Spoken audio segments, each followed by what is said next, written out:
Lokman Adam ditahan disiasat atas ugutan jenayah. Bekas MT UMNO itu didatangi polis ketika sedang bersiaran melalui Facebook Live.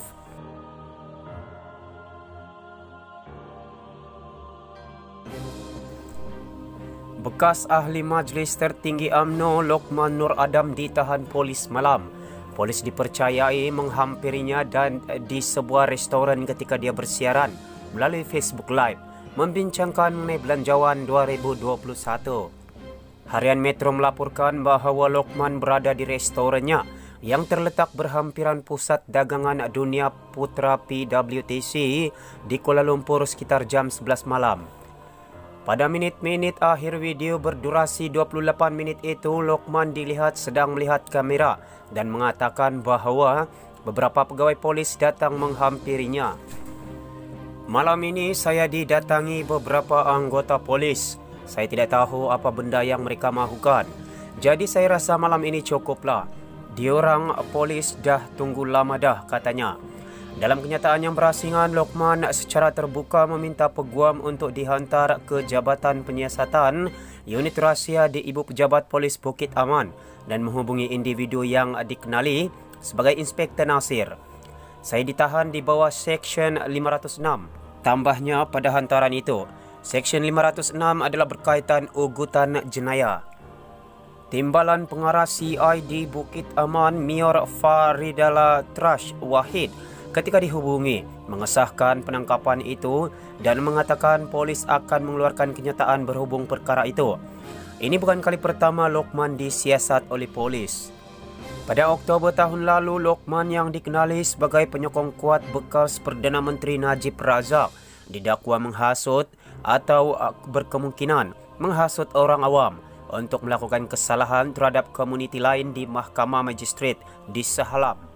Pada Februari tahun ini, dia dipecat dari UMNO setelah dia dikatakan mendedahkan rakaman audio yang menggambarkan percubaan Presiden UMNO Zahid Hamidi untuk meyakinkan para pemimpin parti untuk bekerjasama dengan Perdana Menteri ketika itu, Dr. Mahathir Mohamad. Di bawah pemerintahan BN sebelum ini, Lokman adalah pengarah komunikasi di Kementerian Keuangan. Kita beralih ke perkongsian berita yang berikutnya. Masli Malik keluar daripada Parti Pejuang. Masli Malik mengumumkan menarik diri sebagai anggota Jawatan Kuasa Penaja Pejuang dan akan bergiat sebagai anggota Parlimen Bebas. Berita lanjut akan menyusul selepas ini. Jika semua bagi laluan warisan, tak perlu PRK Batu Sapi, kata Tok Mat. Timbalan Presiden UMNO mengulas kebimbangan Perdana Menteri berhubung pilihan raya perlu diadakan ketika wabak COVID-19, kecuali darurat diisytiharkan.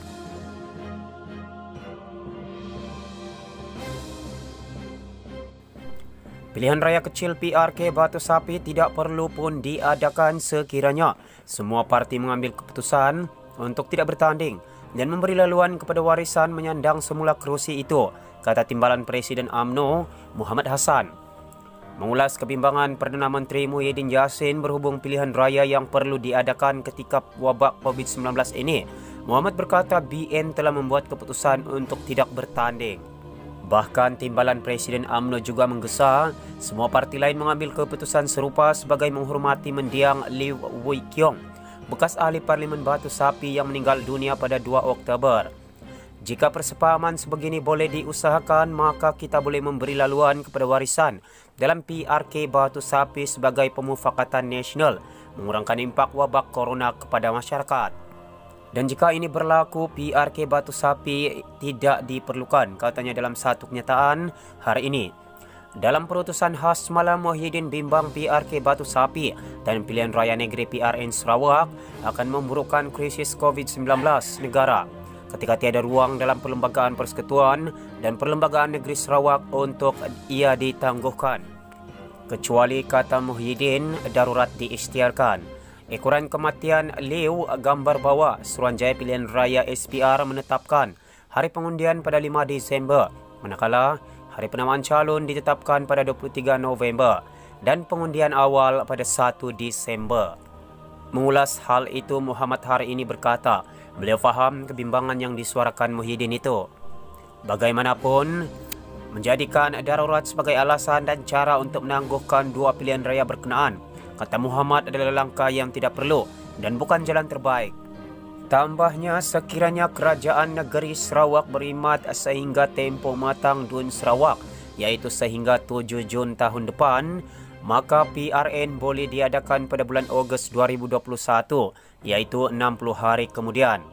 Bayangkan implikasi darurat jika diisytiharkan hanya untuk mengelakkan PRN Sarawak, sedangkan ia boleh diadakan paling lewat 10 bulan akan datang. Katanya yang meyakini kebijaksanaan Ketua Menteri dalam memikirkan kepentingan umum sebelum membubarkan DUN. Demokrasi berfungsi dalam getir. Muhammad turut menyatakan keyakinannya dengan kewibawaan SPR dalam mengendalikan pilihan raya dalam apapun keadaan, serta untuk memastikan demokrasi berjalan dengan sebaiknya.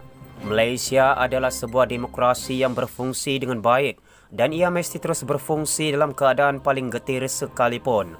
Justru itu, semua pihak mesti menghormati kearifan Duli Yang Maha Mulia Sri Paduka Baginda yang di-Pertuan Agong untuk menolak darurat, mempertahankan perlembagaan dan mengiktiraf pencapaian baik kerajaan mengawal pandemik waktu ini, katanya lagi.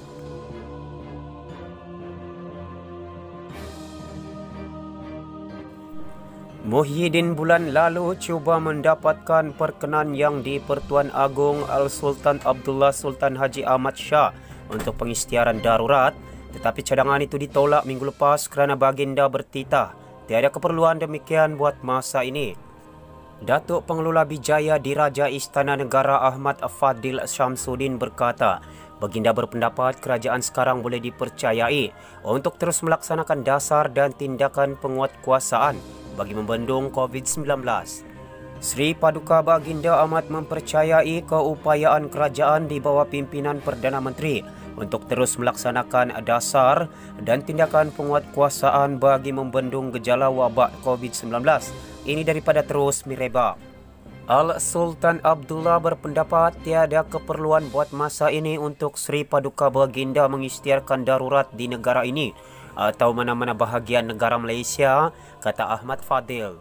Meskipun digambarkan sebagai usaha mengekang COVID-19, pengkritik Muhyiddin menyifatkan cadangan darurat itu sebagai usaha Presiden Bersatu itu mengekalkan kedudukan sebagai Perdana Menteri. Ekoran kematian Lew, Suruhanjaya Pilihan Raya SPR menetapkan hari pengundian pada 5 Disember, manakala hari penamaan calon ditetapkan pada 23 November dan pengundian awal pada 1 Disember. Mandat Kerajaan Negeri Sarawak pula akan berakhir pada Jun 2021. Pilihan raya negeri seharusnya diadakan dalam tempoh 60 hari setelah pembubaran. Kita beralih ke perkongsian berita yang terakhir.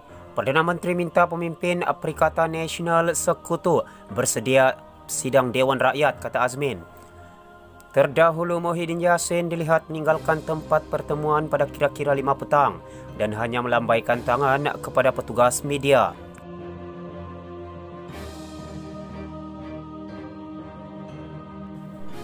Perdana Menteri Tan Sri Muhyiddin Yassin meminta semua barisan pemimpin kerajaan dan Parti Sekutu Perikatan Nasional PN bersedia untuk menghadapi sidang Dewan Rakyat yang akan bermula esok. Menurut Menteri Kanan merangkap Menteri Perdagangan Antarabangsa dan Industri Datuk Sri Muhammad Azmin Ali, ingatan itu antara perkara yang disampaikan Perdana Menteri pada pertemuan bersama barisan kepimpinan politik PN hari ini.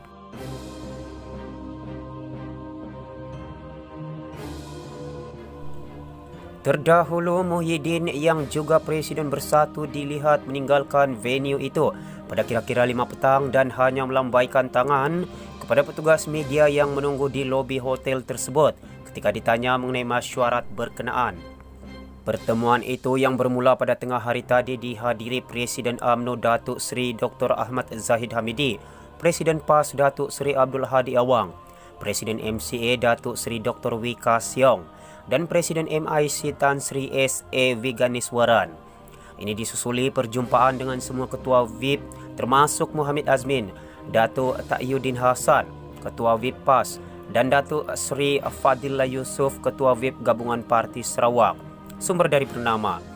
Semua sumber berita telah dipetik dari Malaysia Kini Online. Jangan lupa like dan subscribe channel ini. Terima kasih.